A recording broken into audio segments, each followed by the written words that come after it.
So this is the April update on my second butterfly garden, which I used to call the strip garden. It started with just a little patch down the middle where I used to have tree stumps for the preschoolers to jump off of and have fun with. I keep trying to expand each year, and that's why you'll see these side pieces are kind of turned over to break down the grass, so I can add a few more inches on either side this year. And I've said it before, but I don't really love these edging materials, but they're rubber and they're kind of lightweight for me to handle on my own. And I get them at Home Depot. Here's a close-up of what they are.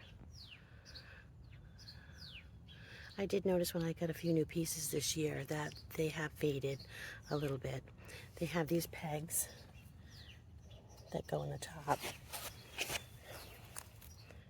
You can see right there. Hold them into the ground, but they're easy to move around, and they at least keep the garden contained, even if they're not the most beautiful thing. So for now, they'll do as an edging. So let me show you what's been popping up this past month in the garden. Usually I still add the baskets, you'll see them in the distance, on top of certain plants that I've moved around, or any small plants that are just growing, because our squirrels kind of dig around here.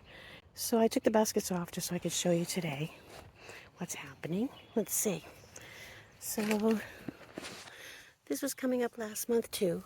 This is Yarrow, and it is a red, kind of orangey Yarrow, which I really like. And next to it over here that I always keep covered because for some reason the squirrels really love this. It's called Lobelia. It's cardinal flower. It's red. They also have a blue version. And it grows about 5 or 6 feet tall. And hummingbirds love it. So I love it. But last year mine did not come back. So I sowed some by seed. And hopefully this year it will come up again. This one is fennel, which is a fennel of course you can eat. And it's very fuzzy and it smells nice. And this will get really tall too when it flowers. But this is a swallowtail host plant. So mother swallowtails, butterflies, lay their eggs, and the eggs hatch, and the little caterpillars eat this plant until they're ready to turn into their chrysalis and become adult butterflies. So that's the basis of these butterfly gardens. Some host plants for swallowtails and monarchs. So that's the swallowtail host plant. Let's see what else is happening over here. These little guys are columbines, and they're red and white, and I added them last year. But the funny thing is this is kind of the back of the garden, and they're not very tall, but they were supposed to be 18 to 24 inches tall. They look like they're about, oh my goodness, 8 inches tall. So they might get hidden at one point, but that's okay for now. I can move them around. Over here and here are big holes because I took out this plant called mountain bluet. It's also called Centaura, and it's one of my favorite plants that was given to me in the Buy Nothing groups. It has pretty blue delicate flowers that open up. It's one of the first ones in May that will start to bloom, and I moved them to the front. So when we get closer I'll show you there. I divided them up and I put 2 there, 1 there, one there. So rather than getting buried by taller things in the back of the garden, you'll be able to see them right away. Because this thing that I also got from the Buy Nothing group is called Heliopsis, or false sunflower. This year it really expanded, and I actually dug some up and gave some to a neighbor because I don't want it taking over too much. It gets very, very tall. It has yellow flowers, and they're kind of nondescript. They're not too exciting. But one year, if you plant it with tall things like the Lobelia that I had one year, and I also had Queen Anne's lace with it, which was white and lacy and tall. It was really pretty and it blew in the wind. But the Queen Anne's lace is hard to keep up with deadheading, and I really didn't want it to self-seed all over the place. So I did not do that again this year. But this plant, I learned that I can pinch it. So I'm hoping this year I'm going to try to pinch it, see if it gets a little less spindly and tall. But next to it, in these spots, I'm going to probably add some sunflowers this year. I think they're called garnet sunflowers. They have a ring around the middle. We'll see. I'm not sure yet. Something tall, hopefully. These were already growing last month when we talked. They're evening primrose. They're yellow. And my neighbor gave them to me, and they are a spreader. Ground cover, which I didn't know at the time, and now I'm okay with because I like the fact that it's filling in. You'll see some more. There's like little pieces here and there, and they're kind of spreading across the garden slowly. And that's okay. They get about 12 to 15 inches high. So this year was my first year adding alliums. Let's see, these are budding up now. Here it is. They're called Purple Sensation, and they're supposed to bloom in May. That's why I got them. They're not too tall, so I'm kind of hoping that buried with all this yellow, they'll add some nice interest in the middle. If they bloom at the same time, we will see. It's an experiment. I do have some in the other garden, and I also put some in a container. I just want to observe what they do this year. I kind of like to experiment and see what happens. And the next year, I'll add the few I have left into this garden and the other garden. See what happens. So over here, this I didn't show in March. This is a small lilac tree that I received from my daughter's garden when it was getting cleaned up by a landscaper. It was a little piece. This is the 3rd year, so it's really grown. I've always wanted a lilac, but I don't know if it will bloom. And I kind of have it in a silly place right now because as you see the sawdust? That's me expanding by a few feet. This was originally right here, was the hard end of the garden. So I thought that would anchor it at one point and it would be a tree and it would grow and no problem. But then I decided to extend it a little bit. So that means I will have to dig this up and replant it in the fall, and I'm going to put it in the very middle. And that will hopefully punctuate the end of this garden, and I will not add any more to it, lengthwise at least. So in the garden here, this is another fennel. And over there's another little fennel. Those are the swallowtail houseplants. This is a rue. It's a little shrub. That's a swallowtail houseplant also, for 2 different types of swallowtail.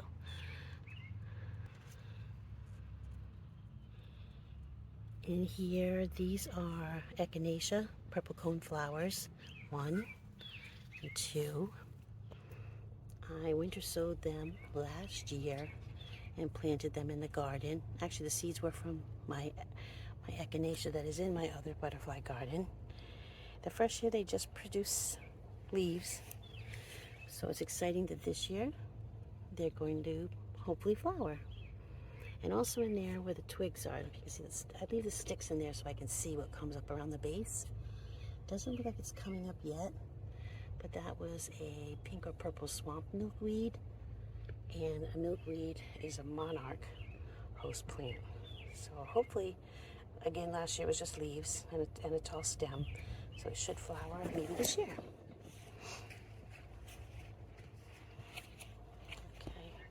I still have this little forsythia in a pot that was given to me from the Buy Nothing group. I'm actually going to put that in my front yard to the right of my house, but that will be in the fall. This little clump is parsley, which I do need to put in the garden instead of leaving it in a container. That is also a swallowtail butterfly houseplant. That's an easy one for anyone to put in their garden. You might even find swallowtail eggs on carrot tops. And one year I had them on my celery. So like they're not as fussy as monarchs. Monarchs only lay eggs on milkweed. This is a kind of native or wildy lace top hydrangea. It's like a creamy white. The story behind this thing is I bought an incredible hydrangea from a local nursery. It was a proven winner, and I put it in my front yard between 2 shrubs, and it went 2 years before it started to flower. But when it flowered, it was not an incredible. It was a lace top, and it wasn't really like a real cultivated lace top. It was very light and airy, and it wasn't that it wasn't pretty, but it wasn't the statement I really wanted. in the front yard. So I told the nursery, they told me to bring it back and I could pick up a new one. And what he told me was that it's very rare, but sometimes hydrangeas revert to their wild beginnings, I guess. And it was actually one that you would find maybe in the woods, growing on its own. So, but I hate to throw out plants or kill plants. I might still try to give it away. The only thing is I did notice that this particular one attracted a ton of Japanese beetles. It was covered in Japanese beetles. Now, that might seem upsetting, but I liked that it kept the Japanese beetles away from my other hydrangea that I really love. So I did the whole, like, shake them off in soapy water cup trick to get rid of them. So we'll see what happens this year. The pollinators, well, the bees really loved it too. So I'm still not sure what to do with this. If you have any suggestions, let me know.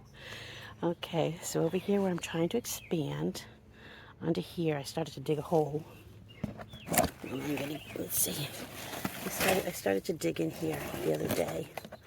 I've been having some back things, so it's on hold for a little bit. What's going to go in there is one of these little spirea shrubs. They have pink flowers in the spring, and then in the fall they have golden, kind of orangey colored leaves. I find them really pretty and attractive. I also got those from my Buy Nothing group. It was very small, and then it grew in a pot. I split them last year, so I have 2 of them now. I might want to give one of those away at this year's Buy Nothing plant swap. We'll see, but I'm going to put it there, and again anchor the end of this garden where the white pot is over there with the hydrangea. I wanted to put a piece of orange butterfly weed, which is a shrub, and it's a milkweed for monarchs. But I'm kind of thinking, I don't know, if I'm going to run out of space here at some point. If I put the tree and 2 shrubs, I don't know what that's going to do, so I'm still thinking about that. Because then the other day, I had a piece of lavender, and I had taken some lavender in the fall from my daughter's yard. I put it in some pots the other day because it has roots now. I let it go from October till now in a little pot inside my entryway. And I just wanted to get one piece in the real ground. And I think this, they get very big, so this might not be the good place for it, but for now, that's where I put it.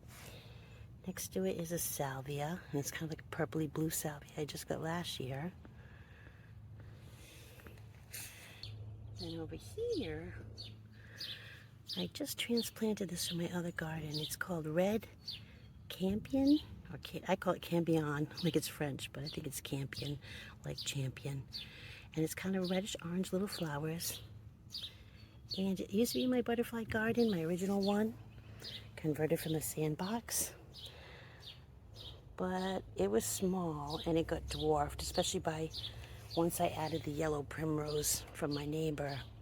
It grew high, so I wanted to put it up front again so it can have its time and it can be seen because it's cute.